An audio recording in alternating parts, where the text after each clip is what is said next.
Convido o coordenador-geral de controle externo do nosso tribunal, Luiz Aksu, para apresentar a estratégia de atuação nossa do TCU neste tema, que é a desburocratização. Com a palavra. Obrigado, ministro Vital do Rego. Agradeço a presença de todos, em nome do ministro. A gente tem a apresentar, basicamente, o que o TCU, qual o papel do TCU, o que a gente imagina, qual a estratégia que está sendo liderada aqui pelo ministro Vital do Rego, na relatoria dele, qual a contribuição do TCU nessa questão toda. Assim, a gente vai dizer os pressupostos para poder balizar a conversa, para ver como esse diálogo pode ser mais produtivo e a gente colher de forma mais eficiente essas contribuições, tanto do Poder Executivo quanto do setor produtivo, como essas nossas fiscalizações podem contribuir melhor para esse cenário. Eu vou falar dos pressupostos, das questões centrais que estão sendo endereçadas pelo TCU. É uma série de fiscalizações, um diagnóstico sistêmico, 11 fiscalizações, mais autônomas, mais 4 fiscalizações que compõem um diagnóstico sistêmico, que tratam do tema. Depois, o Fernando Dorna vai tratar dessa estratégia, vai detalhar um pouco mais, e o Fernando Camargo vai falar da relação do TCU com outros órgãos e com o setor produtivo. Nossa questão, a fiscalização nossa, esse planejamento todo em relação à burocratização, desburocratização, decorre da nossa missão no TCU, contribuir para aprimorar a administração pública por meio do controle externo em benefício da sociedade. E aí a gente tem 2 resultados que foi discutido, que tem sido discutido essencialmente: melhorar em relação à qualidade de serviço aos cidadãos barra usuários, né, não somente cidadãos, mas endereçar aos cidadãos, e contribuir para melhorar o ambiente de negócio e a competitividade. São duas grandes frentes, e a gente dividiu essas 2 frentes. Nessa fiscalização, especificamente, o foco é contribuir para melhorar o ambiente de negócio e a competitividade. Aqui, a gente estruturou, diagnosticou tudo que tem sido falado, tudo que tem sido estudado sobre o tema, para a gente buscar endereçar as questões centrais sobre o ponto de vista de controle que podem contribuir para melhorar esse ambiente de negócio e o serviço aos cidadãos. Em relação ao serviço aos cidadãos, a gente constatou, através do diagrama sistêmico, que tem 2 questões centrais, conforme já foi falado. Uma questão central, primeira, é a própria qualidade do serviço prestado ao usuário, que tem que ser monitorado, que tem que ser avaliado, tem que ser revisto periodicamente para se aprimorar, e, do ponto de vista dos órgãos, otimizar os controles internos. Esses controles fazem sentido, são eficientes, agregam ao processo de trabalho. Enfim, são essas 2 questões centrais que a gente endereça do lado da qualidade do serviço aos cidadãos. Não está avançando aqui.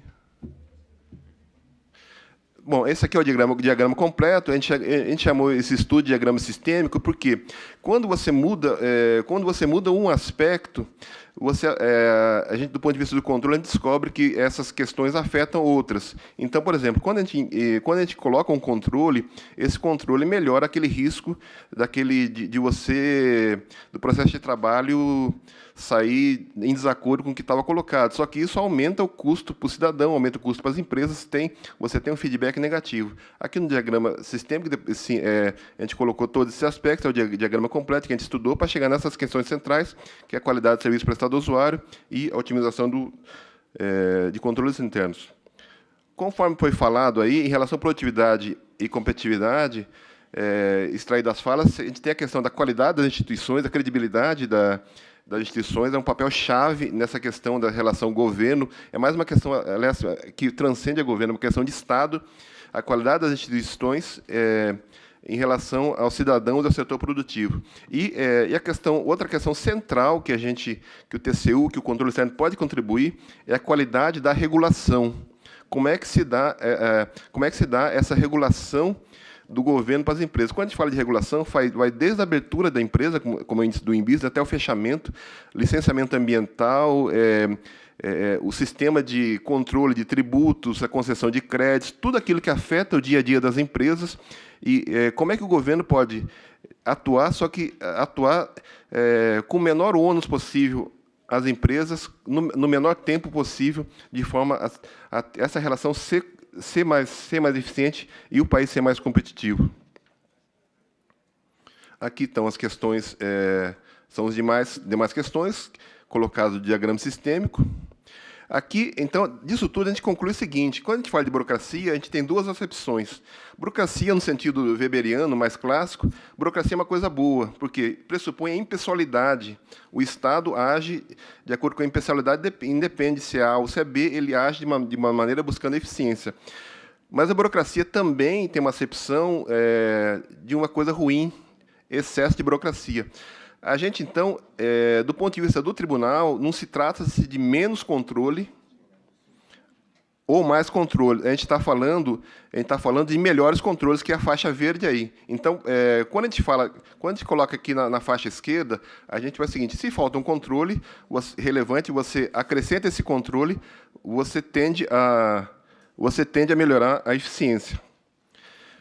Quando você chega no ponto ótimo, só que quando você coloca um excesso de controle, você tende a gerar ineficiência. É disso que a gente está falando. Agora, por que a gente tem o excesso de controle? A gente vai refletir, né? Porque a gente tem o que eu chamaria, eu faria uma metáfora do entulho de controles, né?